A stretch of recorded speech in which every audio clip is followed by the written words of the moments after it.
Hello to my loved ones.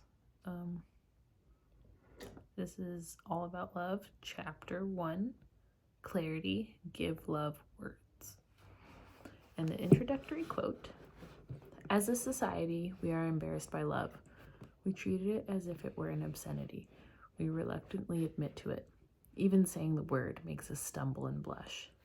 Love is the most important thing in our lives, a passion for which we would fight or die, and yet we're reluctant to linger over its names. Without a supple vocabulary, we can't even talk or think about it directly. Diane Ackerman. I've got water. This is hard work. Here we go. The men in my life have always been the folks who are wary of using the word love lightly. They are wary because they believe women make too much of love. And they know that what we think love means is not always what they believe it means. Our confusion about what we mean when we use the word love is the source of our difficulty in loving. If our society had a commonly held understanding of the meaning of love, the act of loving would not be so mystifying. Dictionary definitions of love tend to emphasize romantic love, defining love first and foremost as profoundly tender, passionate affection for another person, especially when based on sexual attraction. Of course, other definitions let the reader know one may have such feelings within a context that is not sexual.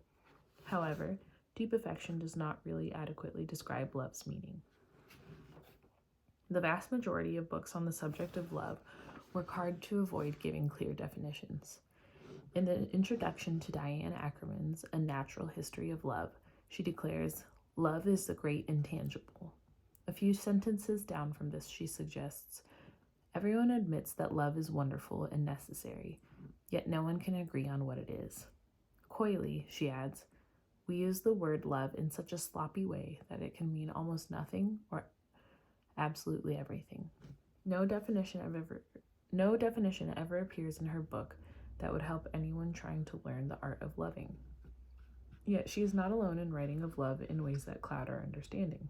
When the very meaning of the word is cloaked in mystery, it should not come as a surprise that most people find it hard to define what they mean when they use the word love.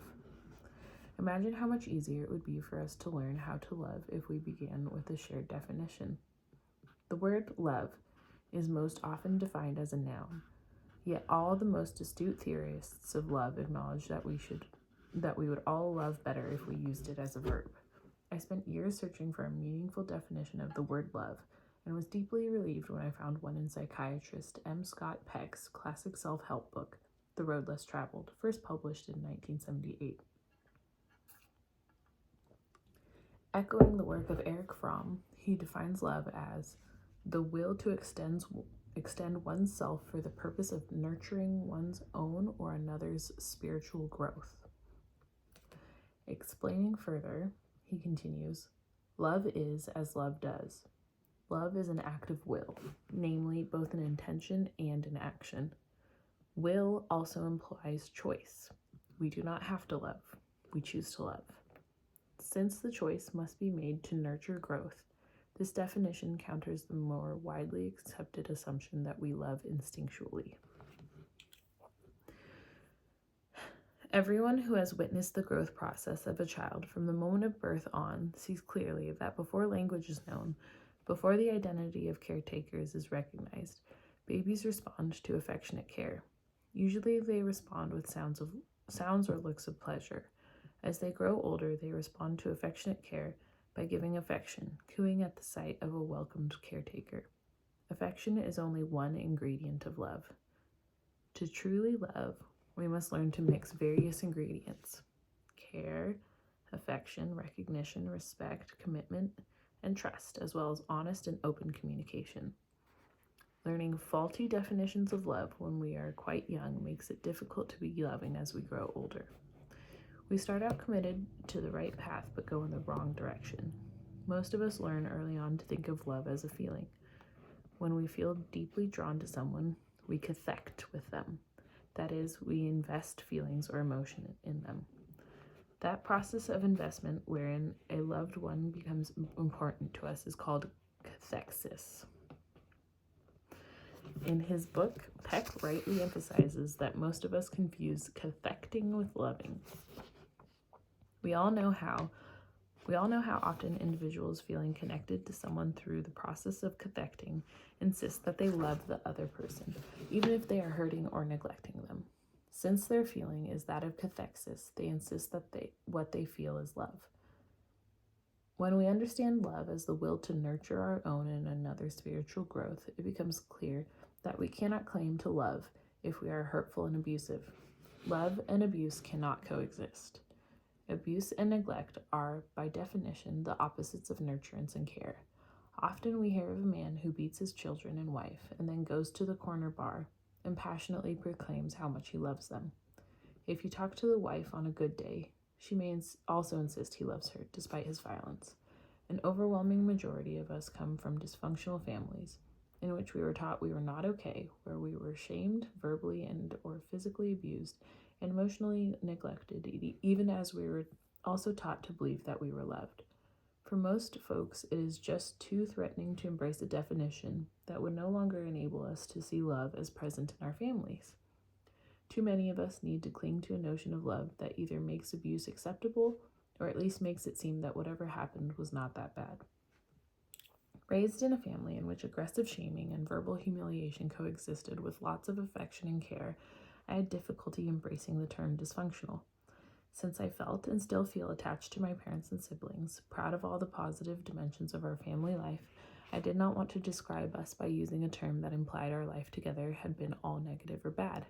I did not want my parents to think I was disparaging them. I was appreciative of all the good things that they had given in the family. With therapeutic help, I was able to see the term dysfunctional as a useful description and not as an absolute negative judgment. My family of origin provided, throughout my childhood, a dysfunctional setting, and it remains one. This does not mean that it is not also a setting in which affection, delight, and care are present.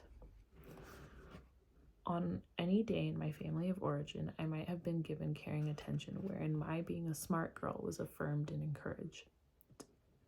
Then, hours later, I would be told that it was precisely because I thought I was so smart that I was likely to go crazy and be put in a mental institution where no one would visit me. Not surprisingly, this odd mixture of care and unkindness did not positively nurture the growth of my spirit. Applying Peck's definition of love to my childhood experience in my household of origin, I could not honestly describe it as loving. Pressed in therapy to describe my household of origin in terms of whether it was loving or not, I painfully admitted that I did not feel loved in our household, but that I did feel cared for. And outside my household of origin, I felt genuinely loved by individual family members, like my grandfather. This experience of genuine love, a combination of care, commitment, trust, knowledge, responsibility, and respect, nurtured my wounded spirit and enabled me to survive acts of lovelessness. I am grateful to have been raised in a family that was caring and strongly believe that had my parents been loved well by their parents, they would have given that love to their children. They gave what they had been given, care. Remember, care is a dimension of love, but simply giving care does not mean we are loving. Like many adults who were verbally and or physically abused as children, I spent a lot of my life trying to deny the bad things that had happened, trying to cling only to the memory of good and delicious moments in which I had known care. In my case, the more successful I became, the more I wanted to cease speaking the truth about my childhood.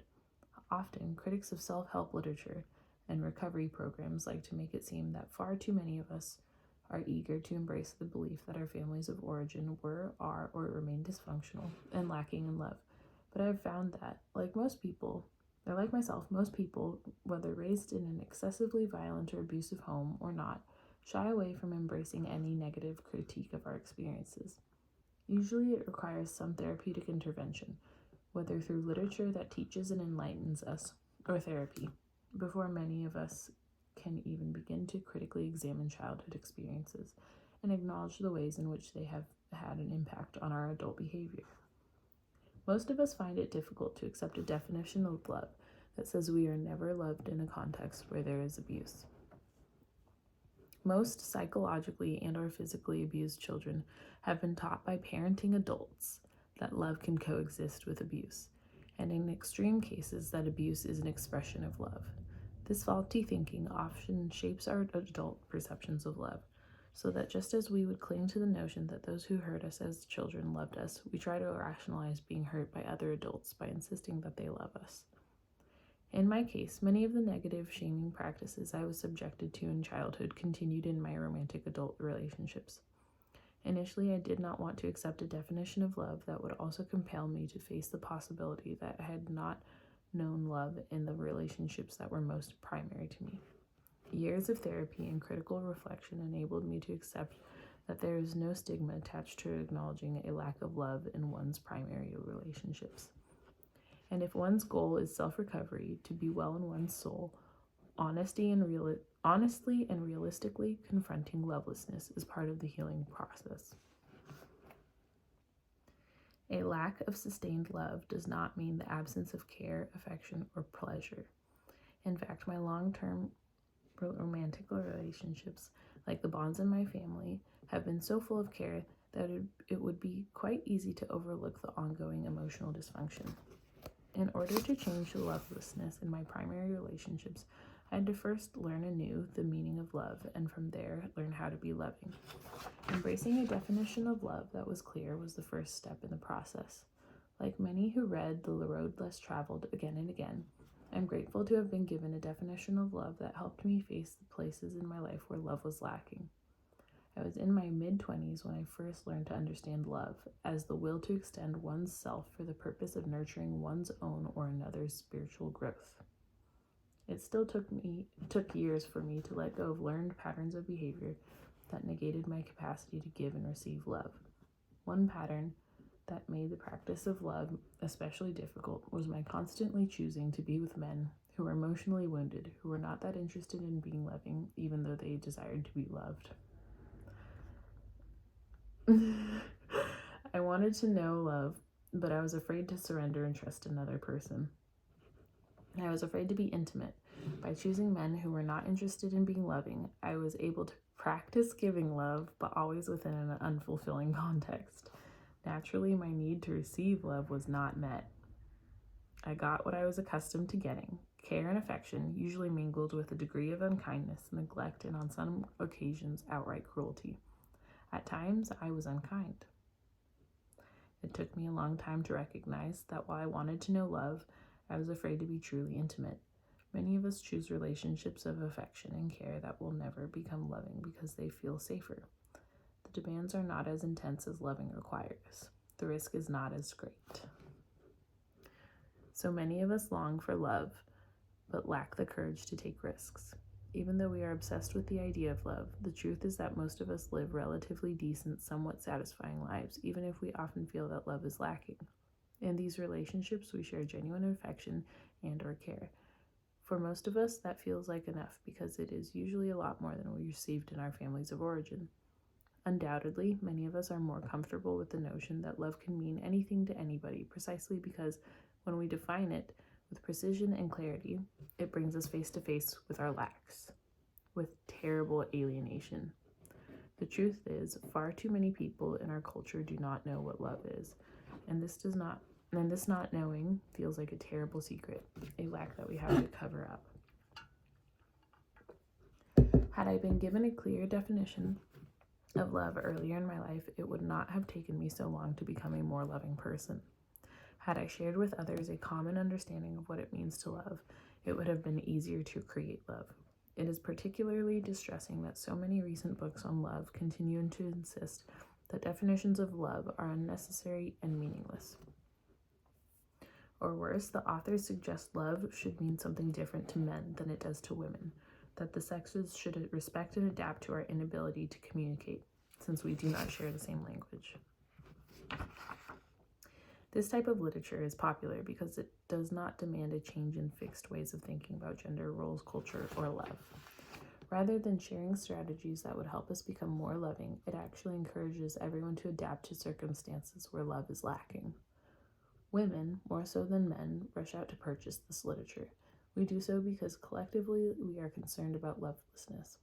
Since many women believe they will never know fulfilling love, They are willing to settle for strategies that help ease the pain and increase the peace, pleasure, and playfulness in existing relationships, particularly romantic ones.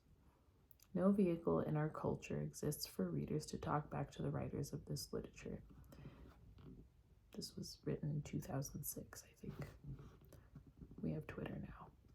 And we do not really know if it has been truly useful, if it promotes constructive change. The fact that women, more than men, buy self-help books using our consumer dollars to keep specific books on bestseller lists is no indication that these books actually help us transform our lives. I have bought tons of self-help books. Only a very few have really made a difference in my life. This is true for many readers. The lack of an ongoing public discussion and public policy about the practice of love in our culture and in our lives means that we still look to books as a primary source of guidance and direction. Large numbers of readers embrace Peck's definition of love and are applying it to their lives in ways that are helpful and transformative. We can spread the word by evoking this definition in day-to-day conversations, not just when we talk to other adults, but in our conversations with children and teenagers. When we intervene on mystifying assumptions that love cannot be defined by offering workable, useful definitions, we are already creating a context where love can begin to flourish. Some folks have difficulty with Peck's definition of love because he uses the word spiritual. He is refusing to that dimension of our core reality, where mind, body, and spirit are one.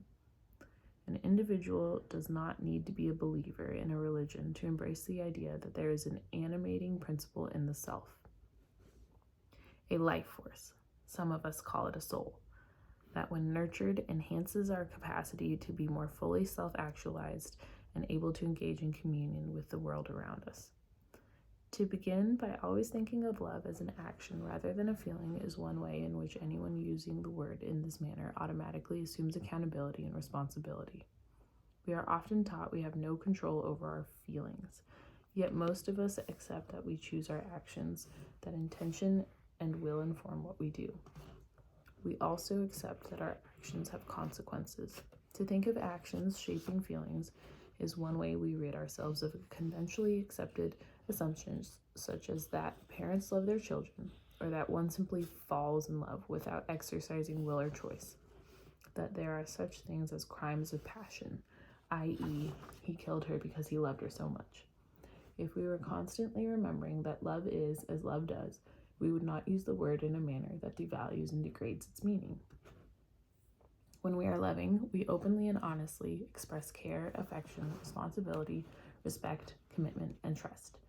Definitions are vital starting points for the imagination. What we cannot imagine cannot come into being. A good definition marks our starting point and lets us know where we want to end up. As we move toward our desired destination, we chart the journey, creating a map. We need a map to guide us on our journey to love, starting with a place where we know what we mean when we speak of love. So, I'm just going to repeat the definition of love from Peck's The Road Less Traveled. So love is the will to extend oneself for the purpose of nurturing one's own or another's spiritual growth. So that is the end of chapter 1. Thanks for hanging out. I love you guys, and I am excited for the next one.